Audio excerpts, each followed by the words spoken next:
जय जीशु। आसंतु शुणिबा प्रभुंकर वाक्य लूक सुसमाचार अध्याय 9 पद संख्या 28 जीशुंग रूपांतर। यह सब कहबार प्राय 8 दिन पर जीशु पीतर जहन और जाकोबंग सांखरे नहीं प्रार्थना करने को पर्वत उपर को गले। से प्रार्थना करितिबा समय तांगर मुखमंडल रूपांतरित हैला एवं तांगर पोशाक तेजमय शुभ्र हैला। हठात से माने दुई जन पुरुष मोसेस और एलिया को ताहांक सहित कथबार्ता करितिबा देखिले। से माने जेरुसलेम रे गोठिबा को जाउतिबा जीशुंग प्रस्थान विषय रे तांक सहित कथबार्ता करुथिले। सेतबेले भीतर और तांक साथी माने निधरे गुमाउथिले एवं नित भांगिबारु से माने जीशुंग महिमा एवं तांक सहित थिबा दुई जन व्यक्ति को देखा पाइले। से दुई जन व्यक्ति तांक ठारे प्रस्थान करने समय पीतर जीशु को कहिले, गुरु आमे जे एटारे अछु यह आम पाई अति उत्तम। आमे एटारे 3टी तंबू तैयारी करिबा, गोटे आपणक पाए, गोटे मोसेसंक पाए, आउ गोटे एलियंक पाए। से कौन कहते ताहा निजे मध्य जानु नथिले।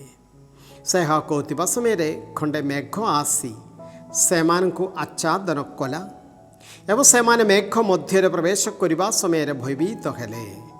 यही समय मेघरू यही स्वर शुणागला, ए मोर पुत्र मोर मनोनीत एहांक कथा शुण। यही बाणी हैला परे से माने जीशु को एकाकी थिबार देखिले। से माने जहाँ देखिले से सबू निज मध्य रखिले एवं सेतेबेले कहारी को किछि कहिले नाही।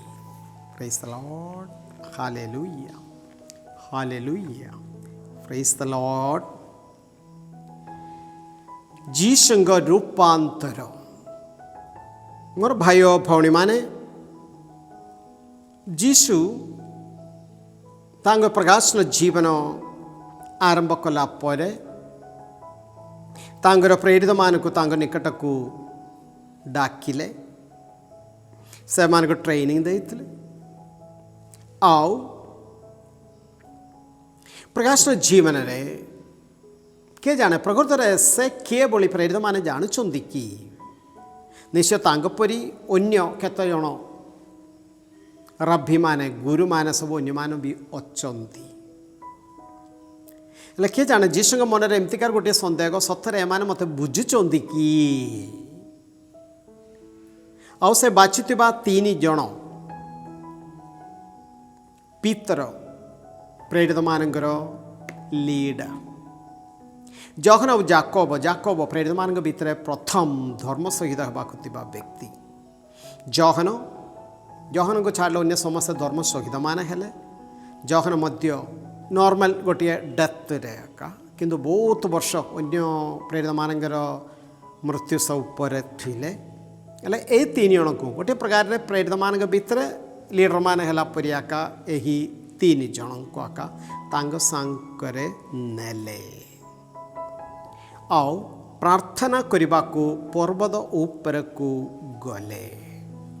Praise the Lord, hallelujah. हेले देखंतु एई 3 जन पाई तांग पछ पछ आसुतिबा हजार हजार लोक मान गोटे साइड, तापरे 72 जन, तापरे 12 जन, तापरे 3 जन माने जीशुंगर शिष्य माने समस्ते समान नुहंती। केते जण तांगर एकदम पाखे, केते जण आउ टिके दूर रे, केते जण आउ टिके दूर रे। हेले एही 3 जन को जीशु चाहुतिले जे प्रकृत रे से किए ताहा सेमान को आगरे देखाइबा पाई से चाहुतिले। मोसेस आउ एलियो माने पुरातन नियम रे मोसेस नियमदाता, एलियो महान जने प्रवक्ता ଯୀଶୁଙ୍କୁ ସାକ୍ଷ୍ୟ ଦେବା ପାଇଁ। ହେଲେ ଯୀଶୁଙ୍କୁ ସାକ୍ଷ୍ୟ ଦେବା ପାଇଁ ଆସିଛନ୍ତି କୌଣସି ମନୁଷ୍ୟ ନୁହେଁ, ଈଶ୍ୱର ନିଜେ ପଠାଇଥିବା ମୋସେସ୍ ଆଉ ଏଲିୟ ଯୀଶୁଙ୍କୁ ସାକ୍ଷ୍ୟ ଦେବା ପାଇଁ ଆସୁଛନ୍ତି। ମାନେ ପ୍ରେରିତମାନଙ୍କ ଆଗରେ ପିତା ଈଶ୍ୱର ସାକ୍ଷ୍ୟ ଦେବା ପାଇଁ ଚାହୁଁଥିଲେ ଯେ ଯୀଶୁ ସେ ଈଶ୍ୱର ପୁତ୍ର ଯାହାଙ୍କ ଅପେକ୍ଷାରେ ସେମାନେ ଥିଲେ, ଆଉ ପିତା ପରମେଶ୍ୱର ନିଜେ ହିଁ ତାକୁ ପ୍ରେରଣ କରିଅଛନ୍ତି। ତେଣୁକରି ଏକା ପରେ ସେ କଣ୍ଠସ୍ୱର, ଏହା ମୋର ପୁତ୍ର, ମୋର ମନୋନୀତ, ଏହାଙ୍କର କଥା ଶୁଣ। ପ୍ରେଜ୍ ଦ ଲର୍ଡ, ହାଲେଲୁୟା, ପ୍ରେଜ୍ ଦ ଲର୍ଡ, ହାଲେଲୁୟା। ହେଲେ ନିଶ୍ଚୟ ଏହି ତିନି ଜଣ ପିତର, ଜହନ ଆଉ ଯାକୋବ ଅନ୍ୟମାନଙ୍କ ଠାରୁ ଟିକେ ପୃଥକ ହେବାକୁ ଥିଲା। ଯୀଶୁଙ୍କ ସଙ୍ଗେ ଏହି ଦୃଶ୍ୟ ଦେଖିବା ପାଇଁ ସେମାନଙ୍କୁ ଏଟା ସମତଳରେ ମାନେ ତଳେ ହେଇନାହିଁ। ଏସବୁ ଘଟିବାର ପ୍ରାୟ 8 ଦିନ ପରେ ଯୀଶୁ ପିତର, ଜହନ, ଯାକୋବଙ୍କୁ ସଙ୍ଗରେ ନେଇ ପ୍ରାର୍ଥନା କରିବାକୁ ପର୍ବତ ଉପରକୁ ଗଲେ।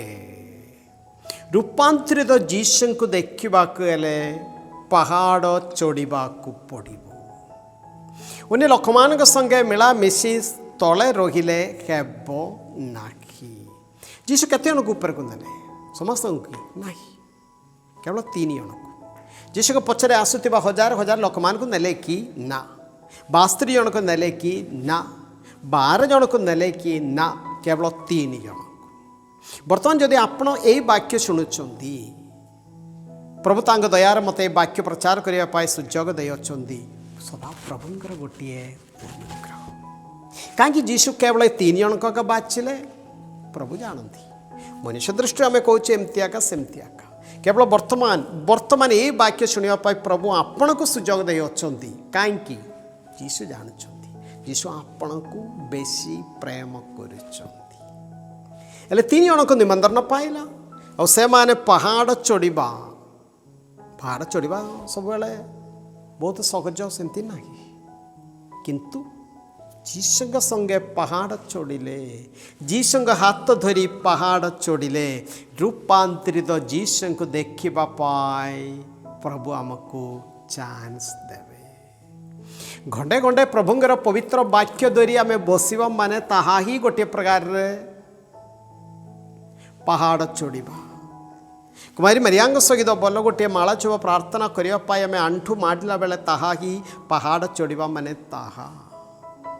ଡେଇଲି ବିଶେଷ କରି ଯେଉଁମାନେ ସବୁ ଗିର୍ଜା ପାଖରେ 2-3 କିଲୋମିଟର ପାଖରେ ଅଛନ୍ତି, ଡେଇଲି ଗୋଟିଏ ପବିତ୍ର ଯଜ୍ଞରେ ଯୋଗ ଦେବା ପାଇଁ, ବଳିରେ ଯୋଗ ଦେବା ପାଇଁ ଗୋଟିଏ ନିଷ୍ପତ୍ତି ନେବା ବେଳେ ମୁଁ ପ୍ରଭୁଙ୍କ ସଙ୍ଗେ ମୁଁ ପାହାଡ଼ ଚଢ଼ିବି, ତାହା ହିଁ। ପ୍ରତ୍ୟେକ ରବିବାର ପାରିଶ ଗିର୍ଜାକୁ ଯାଇକି ମୁଁ ଆଉ ଯଜ୍ଞ ମିସ୍ କରିବି ନା ବୋଲି କହିଲା ବେଳେ ମୁଁ ପାହାଡ଼ ଚଢ଼ିବି ବୋଲି ଆକା କହୁଛୁ। ପ୍ରେଜ୍ ଦ ଲର୍ଡ, ହାଲେଲୁୟା, ହାଲେଲୁୟା। ଆହୁରି ନିଶ୍ଚୟ ଯେଉଁମାନେ ମୋତେ ବର୍ତ୍ତମାନ ଶୁଣୁଛନ୍ତି, ନବଜୀବନ ଧ୍ୟାନ କେନ୍ଦ୍ରକୁ ଗଜପତି ଜିଲ୍ଲାର ଅଲ୍ଲଡ଼ାରେ ଉପସ୍ଥିତ ଏହି ନବଜୀବନ ଧ୍ୟାନ କେନ୍ଦ୍ରକୁ ମଧ୍ୟ ସୁସ୍ୱାଗତମ, ୱେଲକମ୍। ଗୋଟେ ପ୍ରକାର ପାହାଡ଼ ଚଢ଼ିବା ପାଇଁ ହିଁ ପ୍ରଭୁ ଆମ୍ଭମାନଙ୍କୁ ଆହ୍ୱାନ କରନ୍ତି। ହେଲେ ଏହି ପାହାଡ଼କୁ ସଦାପ୍ରଭୁ ଏମାନଙ୍କୁ ଆଣିଲେ, ଯାହାଦ୍ୱାରା ପରବର୍ତ୍ତୀ ସମୟ ଗୁଡ଼ିକରେ ଆଉ ଗୋଟିଏ ପାହାଡ଼ ଗୋଲଗୋଥା ପାହାଡ଼ରେ ମଧ୍ୟ କେତେକ ମାସ ଭିତରେ ଯେତେବେଳେ ସେମାନେ ଯୀଶୁଙ୍କର କ୍ରୁଶ ସାମ୍ନାରେ ଠିଆ ହେଲା ବେଳେ ଯେମିତି ସେମାନେ ଭାଙ୍ଗି ପଡ଼ିବେ ନାହିଁ, ସେଠିକା ସାହସ ଧୈର୍ଯ୍ୟ କୁଟି ଏହି ପାହାଡ଼ରେ ରୂପାନ୍ତରିତ ଯୀଶୁଙ୍କର ମୁଖମଣ୍ଡଳର ଦର୍ଶନରେ ହିଁ ତାହା ହେବ। ମୋର ପ୍ରିୟ ଭାଇ ଓ ଭଉଣୀମାନେ, ଆମେ ସମସ୍ତଙ୍କ ପାଇଁ ଗୋଲଗୋଥା ପାହାଡ଼ ଗୁଡ଼ିକ ଅଛି। ନିଜର ପରିବାର ହେଉ, ନିଜର ଘର ହେଉ, ନିଜର କର୍ମକ୍ଷେତ୍ର ହେଉ, ସେଇଠି ମୂର୍ଚ୍ଛା ହେଇକି ତଳେ ନ ପଡ଼ିବା ପାଇଁ ହେଲେ ଏହି ପାହାଡ଼ରେ ଯୀଶୁଙ୍କ ସଙ୍ଗେ ଆମେ ଠିଆ ହେବାର ଅଛି। ରୂପାନ୍ତରିତ ଯୀଶୁଙ୍କୁ ଆମେ ଦେଖିବା ଦରକାର। କୁଆଡ଼େ ଅଛି ଆଜି ସେହି ତାବୋର ଏକ୍ସପିରିଏନ୍ସ? ପରମ୍ପରା ଅନୁସାରେ ପାହାଡ଼ର ନାଁ ସେମାନେ କହୁଛନ୍ତି ଯେ ତାବୋର। ଏହି ତାବୋର ଅନୁଭୂତି ଆମର ଦିବ୍ୟ ମଞ୍ଜୁଷା। जेवड़े प्रासादिक जीशु अच्छी यस जेकोसी कैथोलिक गिर्जा को जानतु पारिश गिर्जा गुड़ी को से प्रासादिक जीशुंगर उपस्थिति अच्छी ताहा ही आंभ मान पाई ताबोर हेले सबुदिन ಒಂದು ಮಾಸಕ್ಕೂ ಒಂದು ಥೊರೆ से ताबोर प्रासादिक जीशुंगर रूपांतरित जीशुंगर मुखमंडलर दर्शनर अनुभूति आम समस्त दरकार तेणुक पितर कहले प्रभु आमे जे एटारे अच्छु यह आम पाए अति उत्तम सुपर आम एटारे तीनोटी तंबू तैयारी करिवा यस आम जीवन रे हे पार्थिव जीवन रे किछि ना किछि आमको यही ताबोर अनुभूति दरकार कोटी मिलिबो प्रासादिक जीशुंगटारु दिव्य मंजुषारु प्रार्थना करिबो धन्य धन्य प्रभु परमेश्वर तुम्हारा पवित्र वाक्य जीवन दा वाक्य पाई धन्यवाद जीशु देव प्रसाद रे तुम्हारा वास्तविक उपस्थिति पाए आमर दिव्य मंजुषा गुड़िक पाए आम तुमको धन्यवाद देउछु प्रभु प्रभु यही ताबोर एक्सपीरियंस पाए अधिक अधिक लोक मान को आंभ मान को आनंद प्रभु जहाद्वारा पर आम आमर गलगथा गुड़िक आम भांगी पड़ा ना सर्वशक्तिमान परमेश्वर पिता और पुत्र एवं पवित्र आत्मा आपण मान को आशीर्वाद करंतु आमेन समस्त को जय जीशु।